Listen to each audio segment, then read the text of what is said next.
En muchas circunstancias y situaciones, uno quiere bajar el azúcar, revertir la diabetes tipo 2 y lo primero que hacemos es bajar carbohidratos, mejorar la ingesta de proteínas e incluir grasas saludables hasta a nuestra alimentación. Ese es usualmente el primer paso, ajustar esos macronutrientes. Después viene el ayuno intermitente, pero a veces estamos incluyendo ciertos ingredientes que en muy pequeñas cantidades y que ni siquiera son contabilizados como carbohidratos, como macronutrientes propiamente, pero que esos ingredientes en pequeñas cantidades no nos permiten revertir la diabetes tipo 2. Generan picos de azúcar frecuentemente y en muchas circunstancias nos saca de onda porque uno dice, no estoy comiendo carbohidratos, mi alimentación es sana, estoy incluyendo bastantes verduras, sí, pero puede haber ingredientes ocultos en esa comida que en muy pequeñas cantidades y que a veces uno no se fija, nos estén generando picos de glucosa. Y eso es lo que vamos a revisar en esta sesión, en este en vivo. Yo soy el doctor Antonio Cota, soy médico internista, me encuentro en la ciudad de Tijuana y te agradezco que estés viendo este video porque creo que te va a ayudar a acercarte a tus metas si es que está buscando bajar inflamación crónica y tratar de revertir esa diabetes, que en la mayor parte de los casos es posible. La diabetes tipo 2 se puede revertir, podemos dejar de utilizar medicamento, reducir la cantidad de insulina la mayor parte del tiempo. Y de hecho, hay casos, ya me ha tocado muchas veces, que ni siquiera tienen diabetes. Después de hacerse tantos estudios, por fin se hacen cortisol, péptido C, insulina basal y es ahí donde uno se da cuenta que no tiene diabetes esa persona, ¿no? Casi estos casos los vemos de diario. Me tocó recientemente un señor aproximadamente de 40 años que vive en Estados Unidos y me dice, a mí me detectaron diabetes hace 8 años, o sea, más o menos tenía como 32 años. En aquel entonces tenía azúcar de 300, la glucosilada en 11%, me dieron la metformina, me deprimí, me pegó de golpe, todo el tiempo preocupado por el azúcar, pero pues empecé a buscar qué hacer, cambió su dieta, empezó a hacer el ayuno intermitente y sí, efectivamente a los 6 meses, él me lo platicó, la hemoglobina glucosilada, el A1C, ya estaba en 5.2% y estaba amaneciendo entre 80 y 90 de azúcar. Pero el doctor me dijo, la diabetes es de por vida, sigue con la metformina, sigue con estos medicamentos y además el chequeo cada cierto tiempo, porque como tienes diabetes, te tienes que cuidar por el resto de tu vida, si no, va a haber complicaciones de neuropatía, ojos, riñones. Eso fue hace 8 años, pasó el tiempo y todo bien, aparentemente, hasta que hace como un año aproximadamente me cuenta, el azúcar está subiendo a 102, 110, 115 y dice, híjole, la diabetes ya me está empezando a pegar otra vez.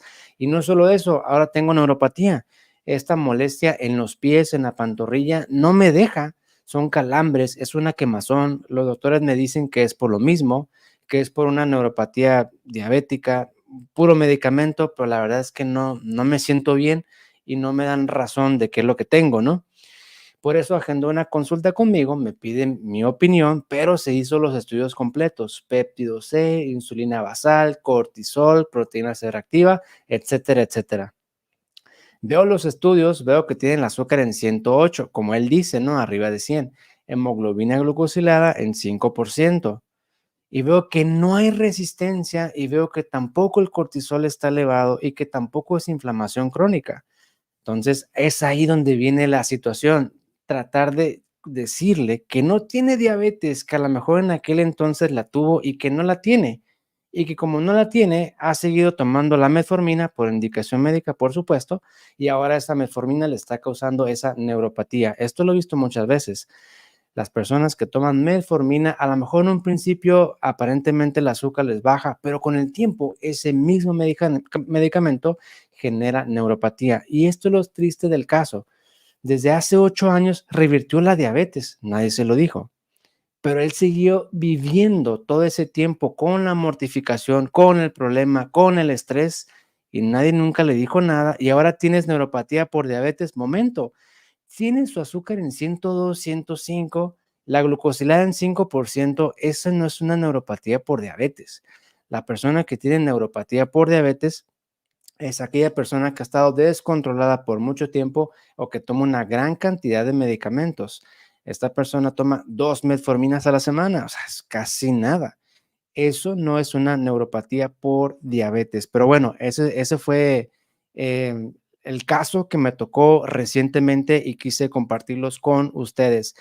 ¿Qué tiene que ver con el tema de hoy, no? Que a veces no son los carbohidratos. Este paciente en particular tenía cetonas en orina. Eso me indica que efectivamente su alimentación es extremadamente baja en carbohidratos y o que además hace el ayuno intermitente. O sea, su malestar, su azúcar arribita de 100, su neuropatía, no es por carbohidrato, no es, está en cetosis y aún así el azúcar está arriba de 100, quiere decir que hay algo más, ¿no? Y que hay ingredientes ocultos en la comida. Esta gráfica que vemos a continuación, este soy yo, es el sensor de azúcar que yo tenía puesto, ¿no? Que fue hace como 2 semanas aproximadamente, no hace mucho tiempo, ¿no? Y yo estaba haciendo el ayuno intermitente, bajo en carbohidratos y como ven, casi no hay picos, excepto uno, ¿no? Que tenía 90 de azúcar y de repente subió a 140. Y vean la imagen, en esa ocasión, en esta ocasión fuimos de visita a una casa con unos amigos que son amigos de la familia y me ofrecen una botana, que es una porción bien pequeña de chicharrón con un poquito de limón. Bueno, pues adelante, ¿no? Es fin de semana, vamos a disfrutar, adelante. Me comí esa botana de chicharrón y se los juro que nada más, ¿eh? Ni refresco, ni nada, nada más eso. Y era bien poquito y sabía como picosito. Pues lo saboreé y tan tan. Al rato me doy cuenta que me genera un picote de azúcar y ya me quedé pensando, pero esto no es carbohidrato, es proteína y grasas. Y sí hice reflexión, pero tenía esta sustancia, tenía este picante, pero era bien poquito, era súper poquito, no una cosa para que uno se enchile o algo así, no, era súper poquito, que ahorita les voy a mostrar qué era. Y eso me disparó. Y ahí surgió mi idea. ¿Podrá ser posible que este ingrediente oculto esté generando picos de azúcar? Y ya empecé, como tenía el sensor puesto, empecé a hacer pruebas. Aquí en esta gráfica que les muestro, yo tenía 90 de azúcar, me comí ese chicharrón con ese ingrediente y me disparó a 140, un incremento de 50 miligramos. Bueno, es el único, ¿no? Porque fue la única comida que tenía ese ingrediente. Pero ahí les va, este es de una señora que estoy atendiendo que también se colocó el sensor, porque ella me dice: "Ya bajé mucho los carbohidratos y no sé por qué la glucosilada me sale 7%, 7.2 y sigo amaneciendo alto, arriba de 100, amanezco en 110, 120, no sé por qué. Ya bajé mucho los carbohidratos, como en el orden correcto, le estoy metiendo bastantes verduras, no sé por qué". Bueno, colócate el sensor. Y me dijo: "Qué raro, me comí un caldito", por eso pongo la foto, un caldo de pollo, y le puse calabaza, le puse chayote, nada más, sin arroz, sin nada. ¿Cómo es posible? Y me lo ha dicho mucha gente, ¿cómo es posible que un caldo de pollo te pueda generar un pico tremendo cuando no hay carbohidratos en esa comida? Y ya, yo ya sabía porque ya lo había investigado y le dije: "¿No habrá utilizado caldo de pollo como saborizante, como aquí en México le llamamos esto que ven en pantalla, ¿no? El Knorr Suiza o caldo de pollo, ¿no le puso de eso?". Me dijo: "Pues sí, es el que normalmente se usa para hacer caldo de pollo", ¿no?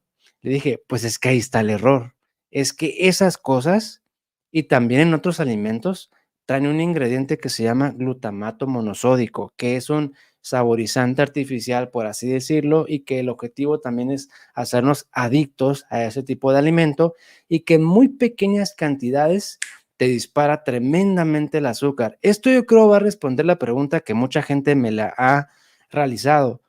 Caldo de pollo, doctor, con chayote, con calabaza y me sube, pero no es el caldo, no es la proteína, no es la grasa, no es la verdura, es ese ingrediente oculto que frecuentemente cuando uno come fuera de casa no tenemos control y no tenemos noción de qué ingredientes se están utilizando.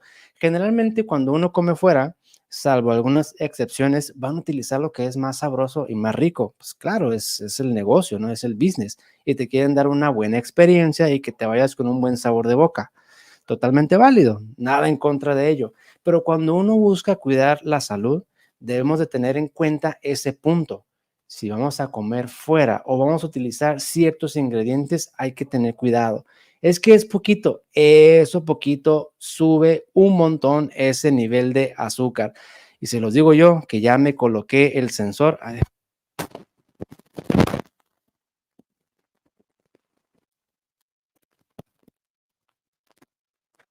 resistencia a la insulina. Pero ¿qué hay de esta persona que tiene resistencia? Un pico tremendo, de 110 hasta 180 miligramos. Lo que yo consumí era un poquito de esto que se utiliza mucho en México. Es un picante, se podrá decir en polvo, el chile tajín, pero tiene glutamato monosódico y ese ingrediente oculto que a veces uno no le presta atención porque podemos ver el plato, ya sea en este caso el chicharrón o el caldo de pollo, no hay carbohidrato en realidad, no hay un macronutriente que te va a generar el pico de azúcar, pero sí hay ingredientes ocultos en la comida que los están disparando y a veces no están declarados. Ojo, a veces uno puede ver cierto alimento, cierto producto y dice que es saludable y dice que no tiene azúcar y nada, ni saborizantes, ¿no? Pero uno lo prueba y como que sabe medio, pues, dulce o sabe muy agradable y ahí uno tiene que dudar por qué tiene ese sabor, ¿no? Si tenemos a la mano, pues el glucómetro, hacer pruebas. A ver, voy a comer eso que dice que es saludable, pero cuestionar si efectivamente me sube o no me sube. Ahí creo que muchas veces cae uno, todos lo hacemos, caemos en error. Eso es saludable, eso no me afecta, pero sin siquiera probar, sin siquiera demostrarlo. A ver, ¿por qué no lo incluyo? Y me estoy checando, checando, checando, a ver si sí o a ver si no, ¿no? Aquí en este caso yo tenía el sensor, por eso es que me di cuenta. A veces no vienen ni siquiera declarados en la tabla nutricional que trae ciertos elementos. Este es el ingrediente, glutamato monosódico, para que presten atención a esos alimentos o a esas sustancias que están utilizando para preparar su comida, que generalmente vienen muy pequeñas, se utilizan en muy pequeñas cantidades. Por ejemplo, yo me acabo de dar cuenta hace poco, la pimienta, y otros condimentos que entre comillas se podrá decir que no son naturales porque tienen este aditivo y que generalmente los venden en los supermercados. La mayor parte tiene glutamato monosódico. Lo ponen con una letrita súper chiquita para que uno no lo vea, pero eso sube el azúcar. Si ustedes buscan en internet glutamato monosódico, van a encontrar varias cosas, entre ellas que es un aditivo de la comida, o sea, es un químico de la comida. Desde ahí ya se debería prender la alarma, ¿no? Una bandera roja de que es algo no natural fabricado en un laboratorio. Número dos, 200 veces más dulce que la misma azúcar, supuestamente. ¡Wow! Es tremendo. O sea que con pequeña cantidad va a obtener un efecto muy intenso y lo vemos en los sensores. Ahora, no todos somos iguales. Puede haber gente que consuma este ingrediente y no tenga picos, ¿no? Claro, todos respondemos diferente, pero la mayor parte de las veces, basado en mi experiencia, aunque me puedo equivocar, he visto que a mucha gente sí le genera ese pico de azúcar. Entonces, es lo que tienen que revisar. No es un saborizante como tal, así no viene reportado, ¿eh? Viene como glutamato monosódico. No dicen para qué es, pero ese genera pico de azúcar. Esta es otra persona, otra gráfica. ¿Cómo vemos esos picotes? Esta persona dice, es que yo como una ensalada de pollo. A ver, pero ¿a qué hora llega a trabajar? Ah, no, es que en el trabajo de 2 a 3 de la tarde pedimos de comer, pero pido en un lugar donde supuestamente cocinan saludable. Pues ahí está el sensor, pero se lo puso esta señora y ven cómo en la tarde se le dispara un montón por el tipo de ingredientes que están utilizando. Es que yo no como arroz, no tortilla, no pan, no esto, ya me desesperé, ya me decepcioné, ya no sé qué hacer, tanto sacrificio y para nada. Exacto. tanto sacrificio bajando los carbohidratos, el refresco, los jugos, como para que esa cosa en pequeñas cantidades te genere un pico por no tener ese cuidado. Me parece un gran obstáculo y por eso hago esta sesión, ¿no? Para compartirles este mensaje. Entonces, esto en pequeñas cantidades te genera un pico tremendo y a veces, ojo, no son los carbohidratos, como en el caso que comencé esta sesión. ¿Por qué amanezco en 110, 115, 120 cuando no como carbohidratos y que estoy en cetosis incluyendo, ¿no? Hay cetonas en orina. Pues porque no son los carbohidratos simplemente, ¿no?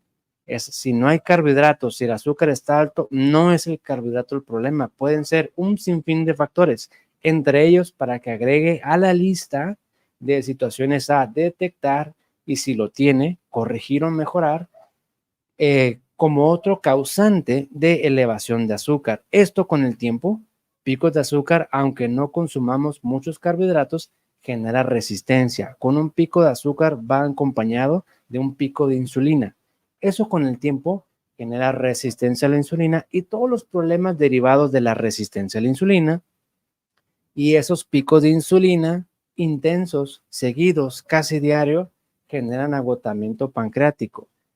Y además, este glutamato monosódico, ay, que me regreso acá, glutamato monosódico, a lo mejor no les suena tanto, pero hay unos anticuerpos, anti-GAT65, que se llaman glutamato descarboxilasa, más o menos así. Esos anticuerpos, es que es casi el mismo nombre, ¿no? Esos anticuerpos en ocasiones son detonados por este ingrediente. Y esos anticuerpos, el peligro es que van directo al páncreas. Y esos anticuerpos causan un tipo de diabetes que se llama diabetes tripolada o una diabetes inflamatoria, por así decirlo, que complica más la reversión de ese problema. Por eso es importante tener en cuenta este ingrediente. También, también genera neuropatía, ¿eh? Por sí mismo genera neuropatía y hay síndromes neurológicos causados por este ingrediente. Aquí nos estamos enfocando en los problemas de azúcar, ¿no? Que bueno, vamos a retomar el tema en otra sesión, glutamato monosódico como causante de neuropatía, cómo detectarlo, ¿no? ¿Qué otros ingredientes ocultos podemos tener en la comida que nos genere picos de azúcar? Ojo, que no suban el azúcar no necesariamente implica que sea algo bueno, ¿eh? Porque estas cosas, la gran mayoría, te puede afectar de diferentes formas. Las que me parecen a mí más representativas y que me gustaría enviar el mensaje es que esas sustancias o esos ingredientes ocultos generan alteración de la microbiota. Eso no hay duda, totalmente documentado. Y si tenemos problemas con la microbiota, es muy probable que tengamos más dificultad para resolver el síndrome metabólico, para bajar azúcar y revertir la diabetes. Y número dos, que no suban el azúcar no significa que sea bueno, porque aún así pueden generar pico de insulina aunque no necesariamente te suba el azúcar, pico de insulina, o bien por este lado que a veces uno no puede ver ni medir en forma práctica, te genera hígado graso. Y ese hígado graso a largo plazo te genera, de hecho ni tan largo, a mediano plazo yo diría, te genera la resistencia a la insulina y otros problemas derivados. Eso es el inconveniente de estos ingredientes ocultos. Aquí también lo pueden encontrar como saborizantes, sabor natural, grasas trans. Ojo, las grasas trans no son saborizantes, no son endulzantes, no son conservadores, no son carbohidratos, no son proteínas, son grasas sintéticas para darle textura, sabor, densidad a la comida, ¿no? Y a lo mejor que se conserve un poco más. Es artificial, es sintético y no es saludable. Eso también te puede generar pico de azúcar y en muy pequeñas cantidades, ¿eh? No requieres una porción muy grande para que tenga las consecuencias de estos ingredientes. Acesulfamo-K, que puede venir de diferentes nombres, también es un ingrediente bastante frecuente en la comida que genera estos inconvenientes y sucralosa. Y aquí pongo una imagen de un producto light, en este caso es un yogur light, porque generalmente estos ingredientes o estos que ven aquí en pantalla están en este tipo de productos. Glutamato monosódico puede venir de diferentes formas. Ya te mostré dos grandes ejemplos, el chile tajín, Nor Suiza, pimienta. La pimienta que viene en condimento en botecito trae aditivos, también hay que tener cuidado con eso. Y los demás generalmente en productos light. Y aquí les pongo un pequeño ejemplo, ¿no? Espero que se alcance a ver la letra. Ingredientes ocultos. Aquí vemos que tiene almidón modificado. Ahí como que ya me llama la atención. Almidón modificado, ¿a qué se refieren? Pues no sabemos, ¿no? Solamente ellos saben a qué le llaman almidón modificado. Claro, uno puede buscar en internet, el almidón resistente, el almidón modificado es esto, pero no tenemos certeza de que efectivamente se refieran a eso. A lo mejor se refieren a otra cosa. Y luego dice sabor natural. Ahí ya llama la atención. Y luego dice sucralosa, o sea, ingredientes ocultos. Y vemos acá, vemos que dice yogur light, la palabra que todo mundo caemos víctimas de la mercadotecnia. Lo asociamos como light a saludable, ¿no? Porque tenemos la idea de que la grasa es el problema cuando no es así. La segunda, la segunda palabra, natural. Híjole, cuando alguien ve natural, damos por hecho que es saludable, pero esto no se ve natural, ¿no? No es natural. Entonces tiene light y tiene natural. Y luego dice reforzado con vitamina E, pues tratando de convencernos, pues, que consumamos este alimento con demasiada frecuencia y regularidad, metiéndonos la idea falsamente de que es saludable. Y luego dice 0% de grasa. Y luego dice que tiene esplenda, o sea, tratan de decirnos que es algo saludable, ¿no? Aquí me gustaría también hacer un paréntesis. No se trata de no consumir nada de esto nunca. No, sí, claro, hay que comer bien la mayor parte del tiempo, 80-90% del tiempo, a lo mejor poquito más para algunas personas. Tener una dieta perfecta, rígida totalmente, puede ser contraproducente. Me tocó hace poco una señora, aprox 50 años de edad más o menos. Ya intenté de todo, doctor, y mi azúcar sigue en 110, 120. No, es que mis horarios son así, como militar, ¿no? Súper estricto. Mi desayuno es así de carbohidratos, así de grasas y súper estricto. Nunca jamás agrego tortilla, nunca jamás agrego arroz, nunca jamás, nunca. Y nunca y siempre, siempre hago ejercicio. Y nunca hago esto y siempre hago esto. Le digo, a lo mejor ahí está el problema, en esa rigidez que tiene en su rutina. Claro que se me quedó viendo y no me creyó, pero al final de cuentas le sugerí usar el sensor y con eso uno se va midiendo, ¿no? Pues tener algo muy estricto no funciona, algo súper, súper rígido no funciona. Tampoco me quiero malinterpretar, ¿eh? Hay personas que están muy delicadas, muy comprometidas y tienen que darle de golpe, de lleno, sí o sí, porque no hay de otra, porque su riñón está en riesgo, sus pies, sus ojos, su páncreas u otra circunstancia que está poniendo en peligro su vida o bien la función de un órgano. Ahí, claro, con toda seriedad y lo más rígido posible. Pero si no ese es el contexto, hay que tener una rutina flexible, porque el cuerpo no es rígido, el cuerpo es flexible, sube y baja la presión arterial, sube y baja la frecuencia respiratoria, sube y baja la temperatura, es flexible, porque su perfección radica en esa flexibilidad, en ese vaivén, claro, dentro de ciertos límites, ¿no? Entonces, aquí tienen algunos ejemplos de estos alimentos y más que nada ingredientes que a veces están ocultos en la comida, que generalmente son alimentos light, para que le echen un ojo. Recuerden, en muy pequeñas cantidades puede generar pico de azúcar, alteración de la microbiota, hígado graso, entre otras, inflamación crónica, problemas de colesterol, entre otras. Pero el mensaje de aquí que es notorio, por lo que yo he visto en mi cuerpo con los sensores y lo de un montón de personas más, a veces no es el carbohidrato, son los pequeños ingredientes que estamos utilizando y nos estamos yendo con la finta.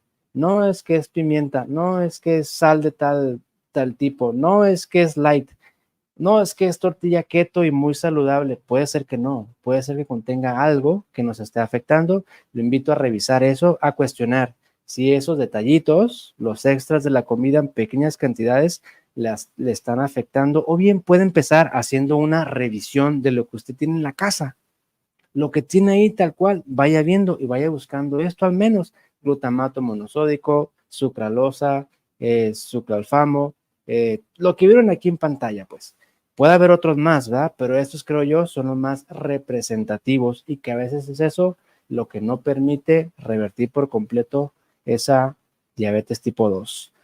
Bueno, espero que la información les haya gustado y les haya aportado otra herramienta más que documentado. Ojo, también lo comenté, este glutamato monosódico es causa de neuropatía. Por si ya intentaron varias cosas y nada, medicamento, no tienen un diagnóstico claro, no de los carbohidratos, ya bajaron el azúcar, ya dejaron los medicamentos, no hayan por dónde, es otra posibilidad a considerar: glutamato monosódico y todo lo demás que ven. Si buscan suficiente en internet, van a encontrar que estos ingredientes son neurotóxicos, dañan el nervio, que si se detecta a tiempo y se interviene, se puede revertir el problema, pero si se perpetúa o se deja por bastante tiempo, pues ya va a ser cada vez más complicado revertir por completo esa situación. Ok, vamos a pasar aquí al chat para ver qué comentarios puedan tener relacionados con el tema de hoy, o bien con el proceso de revertir la diabetes. Y te agradezco una vez más que estés viendo esta sesión en vivo. Para mí es un espacio muy importante y que me apasiona en compartirte esta información que nada me cuesta, mostrártelo de la forma más sincera y transparente posible, con el único objetivo de informarte y que usted esté alerta ante estas situaciones, y que no me crea, que lo cuestione, lo que está viendo aquí, cuestione. Yo se lo digo porque no se me ocurrió ayer, se me ocurrió hace un tiempo, investigué, lo comprobé y aquí se lo estoy presentando para que le vaya bien con los tratamientos que usted está llevando acerca de su salud. Bueno, vamos a revisar aquí. Antes de, me gustaría comentarles que vamos a lanzar un próximo reto 21, reto para revertir la diabetes. Este próximo mes de agosto, iniciamos 12 de agosto, del 12 de agosto al 2 de septiembre, 3 semanas aproximadamente, con los elementos que le van a ayudar seguramente para revertir la diabetes tipo 2, bajar medicamento, bajar insulina.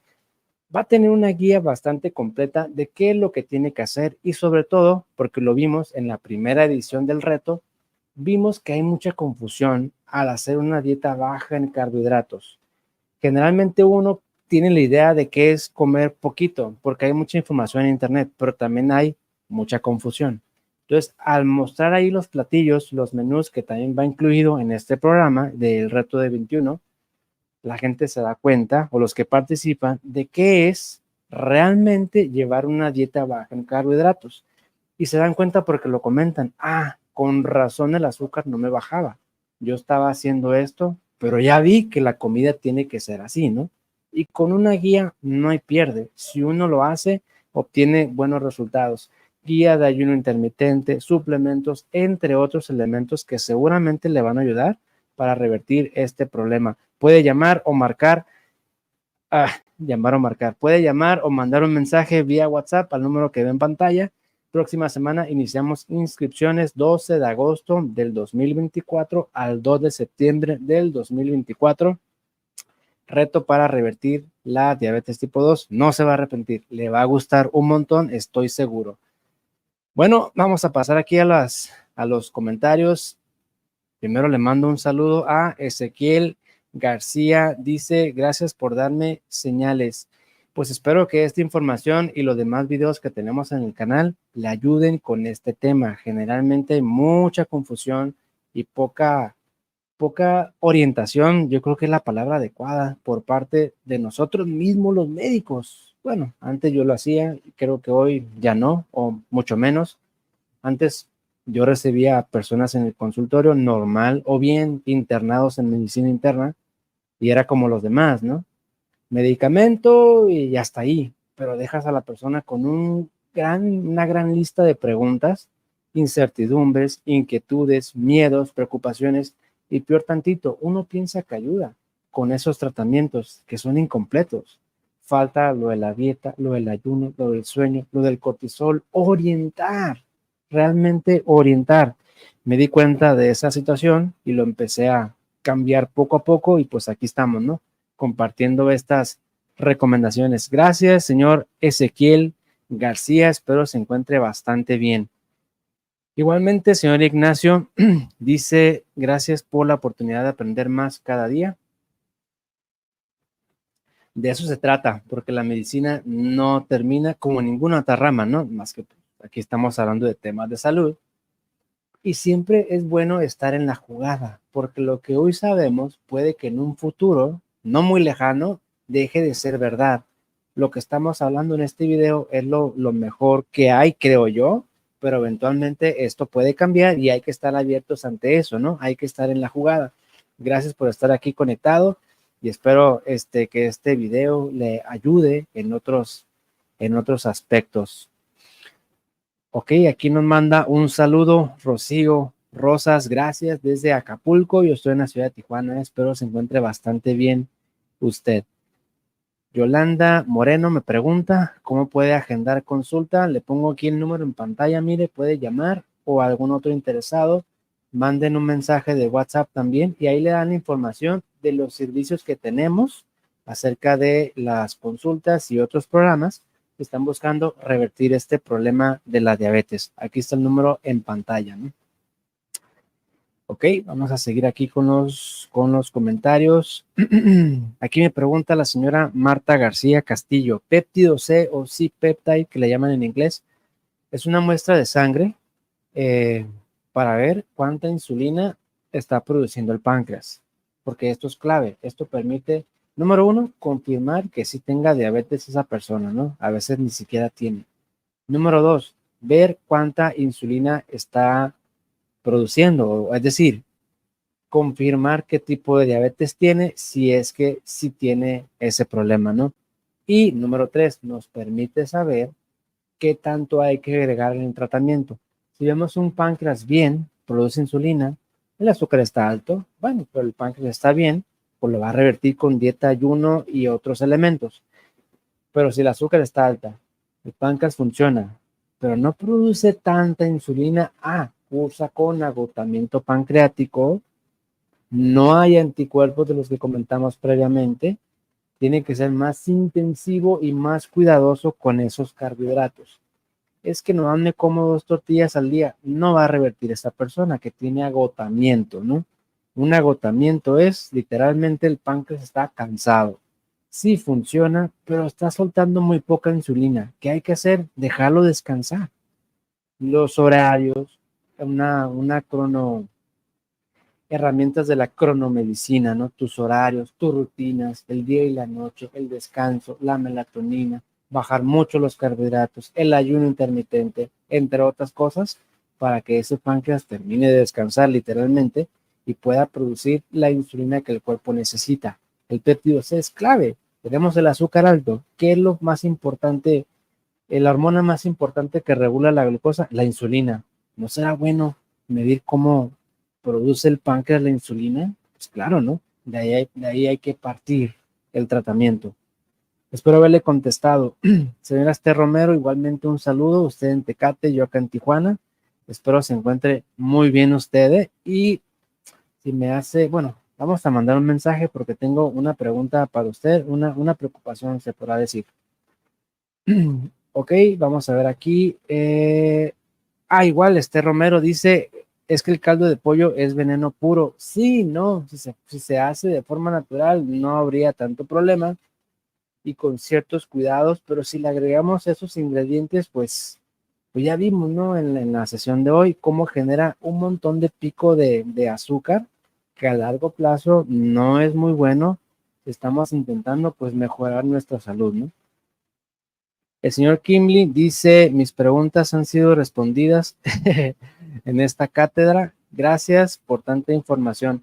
Qué bueno, y no sé qué preguntas tendría usted, pero ojalá, como usted dice, ya hayan quedado resueltas y que además le den una herramienta más, sí, una herramienta más, una información que usted puede utilizar a su favor para que mejore eso que usted está haciendo. Le mando un abrazo, espero se encuentre bastante bien usted. Ok, vamos a ver aquí en el chat. Ah, mira. Y primero le mando un saludo al señor Beto, Aprendiendo Juntos, que lo he visto muchas veces aquí conectado y que me da mucho gusto verlo por aquí. Le mando un fuerte abrazo desde la ciudad de Tijuana. Dice aquí el estudio de orina de 24 horas y me dicen que salió en 143. Ok, pero no me explican si tengo proteinuria, pero sí sigo viendo burbujas en la orina. Híjole, yo tampoco sé, porque no sé si es un 143 de filtrado glomerular o qué es la función del riñón. Lo dudo, pero bueno, ya no se sabe, ¿no? O es un 143 miligramos de proteínas en 24 horas. Ahí sí no le podría contestar porque no sé. Si es un filtrado glomerular, pues está muy alto. Ese riñón está muy forzado. Si son proteínas, sí es un poquito de proteína, porque tiene que ser menor a 30 en general, ¿eh? Puede haber algunos contextos que pueden tener un poquito más, como por ejemplo mujeres embarazadas, ok, ahí poquito más. O en ciertas situaciones, pero normalmente las proteínas tienen que ser menos de 30 en 24 horas. Pero le digo, no sé a qué se refiera. Espero que esta información o esta respuesta le ayude para que aclare usted su duda. Igualmente, señora Gloria, espero se encuentre bastante bien, no se deje derrotar por esta enfermedad o las circunstancias de la vida. A veces suceden cosas que sí tumban a uno, ¿no? Emocionalmente o de otra índole, pero uno tiene que encontrar la forma de sobrellevar eso y tratar de buscar una solución. Claro, es fácil decirlo, ¿no? Y muy difícil hacerlo, sea una circunstancia. Lo único que le puedo decir es que aquí estamos a la orden y espero apoyarla en lo que usted necesite. Ok, vamos a ver aquí. Ah, muy buena pregunta. Dice, los que tenemos nódulos tiroideos, podemos hacer el ayuno intermitente. Ok. Sí, sí se puede, no es una contraindicación. Lo único que yo vería es qué tanto está afectando la resistencia a la insulina, o más bien, qué tanto esos nódulos están siendo ocasionados por la resistencia a la insulina. Porque si la resistencia está muy alta y eso generó nódulos, no hombre, hay que darle con todo a eso. Pero si son nódulos que no son ocasionados por la resistencia, y además se padece de un peso bastante bajito o el límite, yo tendría cuidado con el ayuno y no le daría mucha, ¿cómo le diré? Mucha prioridad a ese ayuno, porque en primer lugar, ese ayuno, la falta de ayuno no me está generando esos nódulos, en este ejemplo que le doy, sino la inflamación y otros elementos. Para responderle, no es contraindicación. Tener nódulos, ¿alguien que tiene nódulos puede hacer ayuno? Sí. ¿Qué tanto lo va a hacer? Esa es la pregunta y va a depender qué detonó o qué desencadenó esos nódulos tiroideos, ¿no? Para eso, los estudios de sangre nos pueden ayudar a identificar qué está pasando. ¿Es inflamación? ¿Es resistencia? O bien es otra circunstancia, ¿no?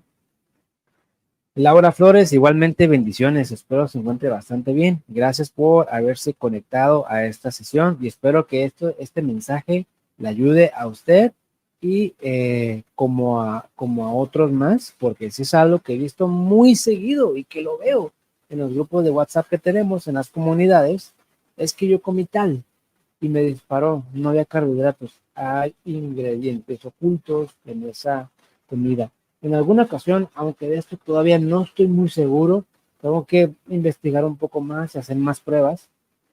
Me decían que inclusive las carnes rojas, la carne de res, sube el azúcar porque trae cosas que lo suban. Y no lo dudo, ¿eh? Ya a estas alturas todo es creíble, pero todavía no lo he visto con mucha frecuencia, por varias razones. Una, casi no consumo yo carne roja, casi no he visto. Y dos, generalmente las personas que me gustan para revertir la diabetes, ya saben que hay que bajar el consumo de carne roja. Entonces, no he visto mucha gente que tenga picos de azúcar porque casi no la consumen por la información que han buscado. Sin embargo, puede ser que sí, no lo sé, está por verse. Yo les compartiré esa información más adelante. Ok, vamos a ver aquí. Vi otra pregunta bastante interesante que... aquí está. No. Me preguntaban. Aquí está, ¿no? ¿Cómo se llama el sensor que se coloca en el brazo? Bueno, hay varios. Acá en México tenemos el sensor Freestyle libre. Ese es el sensor que tenemos acá, ¿no? En Estados Unidos a lo mejor hay otros, Dexcom, por ejemplo, o en otras partes del mundo a lo mejor utilizan otras marcas, pero aquí en México al menos es el que tenemos y que funciona bastante bien. A veces el sensor no marca bien, marca error, marca muy bajo, marca muy alto, sí, a veces, como todos los aparatos pueden fallar, pero es un bastante, muy buen indicador o muy buena guía de cómo están esos picos de azúcar, como le mostré en pantalla, ¿no? Esto me ha ayudado a mí y a mucha gente a detectar qué sí le sube y qué no le sube. Trae varias funciones, pero que además uno analizando las gráficas puede detectar, mire, el problema está ahí. Por ejemplo, me tocó un señor hace poco, fíjense, y vive en Las Vegas, en Estados Unidos. Me decía lo que todo el mundo me dice, ya bajé carbohidratos, ya hice ayuno intermitente y el azúcar no me baja, doctor, no sé por qué. Por eso acudo a usted a una consulta. Bueno, vamos a ver. Había ciertos detalles en la dieta, sí, ciertos detalles en el ayuno, ciertos detalles en los medicamentos, ¿no? Pero como que no me convencía o no, esos detalles no me justificaban que esa persona no fuera mejorando en su proceso. Y por último, me enseñó el sensor que tiene en el brazo. Hasta me puse esto, doctor, y he ido cambiando la dieta, pero todavía no sé. Ya le expliqué cómo observar esos picos de azúcar por la comida, pero no sé si es lo que les quiero decir. Y luego me dijo, a ver, muéstreme una foto de la gráfica, muéstreme esto, muéstreme esto. Le digo, qué raro. No, de hecho, él me preguntó, yo no sé por qué, doctor, a las 2, 3 de la mañana el azúcar se sube. Si estoy dormido, yo duermo bien, me duermo a las 10, 11 de la noche, me levanto a las 6, 7, a veces me quedo con sueño, a veces ronco un poquito, pero a esa hora yo no sé por qué se me sube. Me duermo con 95 de azúcar y luego me sube a 130, 140, a veces más, y estoy dormido, no sé por qué. Ya fue cuando le dije, ya sé por qué. Seguramente usted tiene, ya le hicimos una serie de preguntas, ¿no? Porque no es así nomás de ocurrencia. Usted tiene a lo mejor apnea del sueño.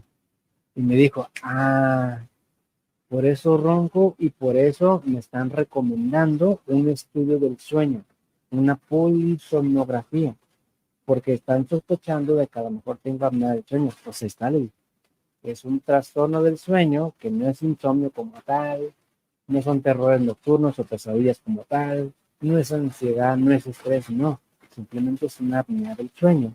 Que en algunas personas no tienen eso, pero tienen otra condición que se llama hipoventilación obesidad, sobre todo cuando hay mucho sobrepeso o mucha obesidad, mucho peso en exceso, ¿no?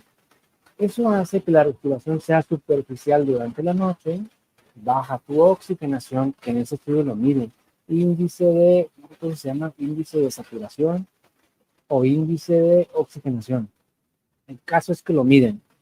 Y si el oxígeno está bajando mucho durante la noche o bien hay pausas donde la gente deja de respirar, eso te sube el azúcar. Para eso también sirve el sensor, para identificar algo que uno no está viendo, pero que uno a través de la experiencia, a través de la práctica, va aprendiendo y vamos viendo, mira, ahí está, dicho y hecho. Te va a hacer el estudio y seguramente va a corregir esa situación. Eso me ha tocado muchas veces. Doctor, es que yo no sé por qué. Te colocan o empiezan, si no tienen acceso al sensor, con el glucómetro, utilizándolo de otra forma, que también tenemos videos en el canal, para que lo vean cómo uno puede sacarle jugo a ese glucómetro y que le ayude a detectar qué es lo que está sucediendo. Me extendí un poco con esta respuesta, pero es para transmitir el mensaje. que a veces el azúcar nos está subiendo por otra circunstancia que ni siquiera estamos pensando, pero que cuando hacemos ciertas mediciones, que a veces son no tradicionales, no convencionales, no ordinarias tal vez, porque no es lo que te recomiendan, pero esas mediciones van encaminadas a detectar lo que uno se está dando cuenta que les está subiendo ese nivel de azúcar. Ok, vamos a ver aquí otra pregunta. Aquí, mira, dice Neri Luz, aquí en Estados Unidos nada más te dan medicina y también en México y en el resto del mundo, ¿eh? El sistema médico funciona igual en todos lados. Nada más que a lo mejor en Estados Unidos hay menos empatía, probablemente, menos contacto humano, a lo mejor. Ahora, también yo entiendo que hay cierta barrera del lenguaje o ciertas barreras culturales, ¿no?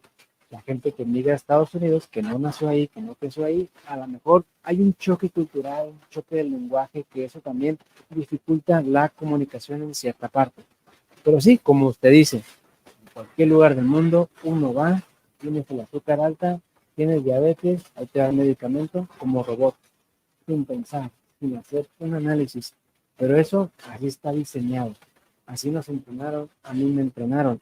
Solo que me di cuenta, cuando todavía estaba realizando la especialidad, me di cuenta de que de hecho en esa ocasión fue un castigo que me sirvió, ¿no? Yo no sabía que me iba a servir, pero me castigaron, me mandaron al servicio de urgencias un mes por ciertas cuestiones que realicé y me di cuenta porque empecé a ver que la gente que llegaba a urgencias eran los mismos pacientes que yo había atendido cuando estaban internados en medicina interna. Dije, este señor se aventó un mes, esta señora 2 semanas, este 3 días, este 3 meses, este 4 meses, este no.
Convencional. Ay,